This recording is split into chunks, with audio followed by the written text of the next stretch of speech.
Hello guys, আসসালামু আলাইকুম। সবাই কেমন আছেন? আমি আরও একটি ইউনিক রেসিপি নিয়ে চলে এসেছি আজকে আপনাদের সামনে। দেখুন, এটা হচ্ছে গুড়ি কচুর পোপা।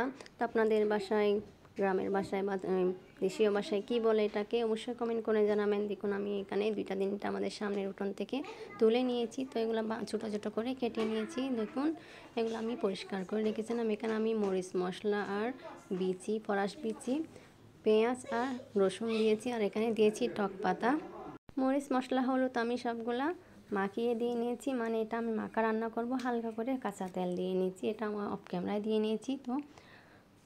তো এটা আপনারা অফ ক্যামেরায় দিতে পারেন, এমনিতে পরে আমি আপনাদেরকে পরে দেখাতে পারবো। এখন আর যেহেতু দিয়ে ফেলেছি দেখানো সম্ভব না। দেখেন, আমি চিংড়ি দিয়েছি, ছোটো ছোটো করে চিংড়ি।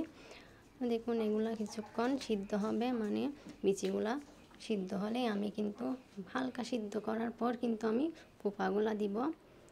তো দেখুন, একটু নেড়ে চেড়ে দিলাম। তো এ পর্যায়ে আমি সিদ্ধ হওয়ার পর বিচিগুলো হালকা সিদ্ধ হয়েছে, এ পর্যায়ে আমি পোপাগুলো দিয়ে নিয়েছি। এখানে এগুলো সামনে উঠোন থেকে নিয়েছি, সেহেতু এখানে 2-3টা পেয়েছি। আপনারা বাজারে কিন্তু পাওয়া যায়, এটা বাজার থেকে কিনে রান্না করতে পারেন। তো দেখুন, এখানে 2 কালারের, একটা হলুদ আর একটা টিয়া কালারের। তো দেখুন, আমি এভাবে ডেকে দিয়ে কিছুক্ষণ রান্না করেছি। দেখুন, অনেকটাই শুকিয়ে গিয়েছে, এটা কিন্তু শুকিয়ে যাবে। তো এখানে আমি দেখবো এখানে বিচিগুলো সিদ্ধ হয়েছে কি না, কারণ বিচিগুলো সিদ্ধ না হলে কিন্তু খাওয়া যাবে না। দেখুন, অনেকটাই কাঁচা থেকে গিয়েছে। তো আমি এ পর্যায়ে আর একটু করে পানি দিয়ে নিব, কারণ বিচি কিন্তু সিদ্ধ না হলে খাওয়া যাবে না।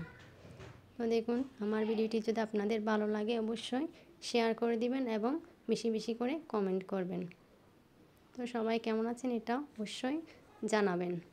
দেখুন, এখানে আমি টক পাতা দিয়েছি, সেই জন্য আর গলা ধরবে না, নয়তো কিন্তু গলা ধরে। তো দেখুন, পানিটা খুব শুকিয়ে গেছে, বিচিটা কিন্তু সিদ্ধ হয়নি, সেহেতু আমি এখন একটু করে পানি দিয়ে নিব। দেখুন, বিচিগুলো অর্ধ সিদ্ধ হয়েছে।